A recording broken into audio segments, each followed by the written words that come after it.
بطلع الضامن، بطلع انتقد، بطلع هذا، ما بش الواقع الواقع بدل المواقع، بطلنا نتضامن.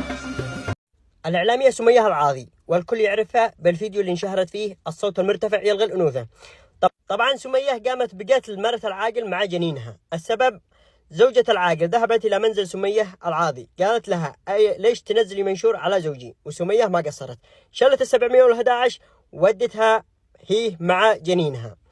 طبعا الكل يعرف سمية العاضي، وبالذات الفيديو الذي انشهرت فيه حق الصوت المرتفع يلغي الأنوثة، وعن جميع الفيديوهات اللي بتنزلها في حساباتها هي وزوجها كل يوم في مشاكل عن المصاريف وعن التخزينة وعن كل حاجة. فإذا ما كان سدت هي وبيتها ولا هي وزوجها، فكيف تشتوي تسد مع جيرانها ولا مع مع أهل الحارة؟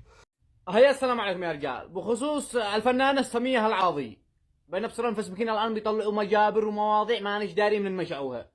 ساكنة في شملان يا رجال، وأنا ساكن في شملان وساكنين في نفس الحي، ما بيش بيني أنا وهي إلا حارتين، والمجبر يعني واضح وكل حاجة عندي. صبركم بوضح لكم كل حاجة. الموضوع اللي كلنا متفقين به، واقول لكم ان الموضوع هذا صحيح، صح ان سمية العواضي طيرت راس مرة العاقل مع جنينها، لان مرة العاقل كانت واهمة وطيرت راسهم الاثنين. هذا الموضوع انا اقول لكم موضوع صحيح.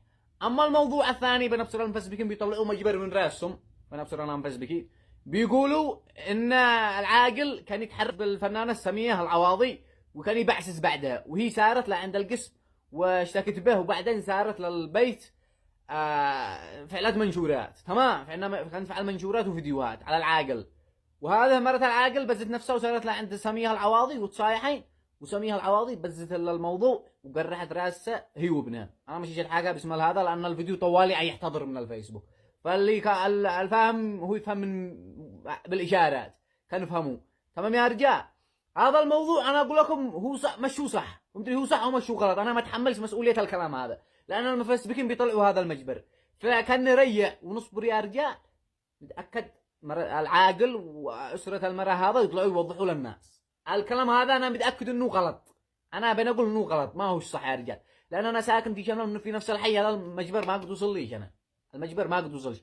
عاد اول شيء نتاكد ونصبر ونريح، ما قد نطلعش نفعل منشورات وفيديوهات. صبركم يا مفسبكين، اللايكات والمتابعين هذا كله يجي في وقته. صبركم وريعوا والامور سلامه ما بشي، لكن ان شاء الله طايرت راسهم وديه القانون يشل مجراه.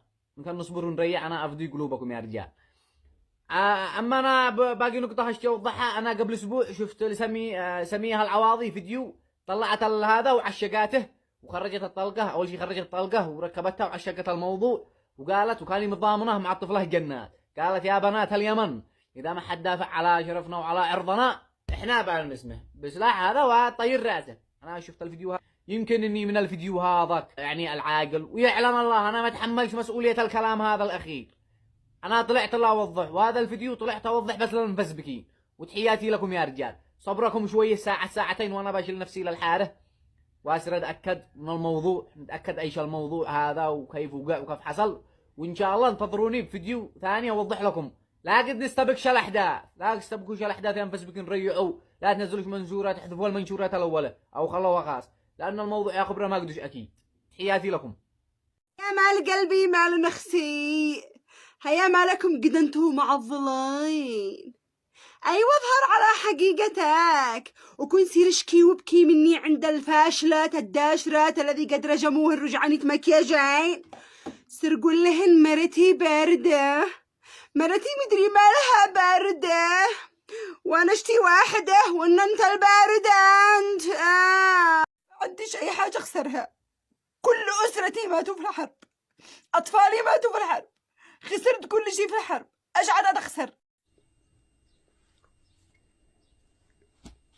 انت قلت ما تشيش راجعة، انت قلت ما تشيش راجعة تشتي عزبة. هيك ضقطينا لكم عزبة 3 مليون مهر و1,500,000 غير حق الولاد حقها والمستشفيات والطلعة والخرجة والدخلة، وفي الاخير ما كملتش عندك سنة. كيف حالك؟ انت قلت ان انت الراجعة ما تشتياش، خايف من المقارنة. باش انت داري ان المقارنة حقك هذا ان الراجعة والله المطلقة بتنسى زوجها في شهر حرام ما هي داري بينه. كيف حالك؟ استرد ضاير، العزبة حقك ما فعلت لك، هي غير حق شخارة نوم وتخازين وشيشة، وكل شوي يفسوق، شوي عند صاحبتها، شوي في عرس، شوي في ولاد، ولا وقع شي ولا شي جدهم ما تخبز لا ودعجن لا وطبخ لا.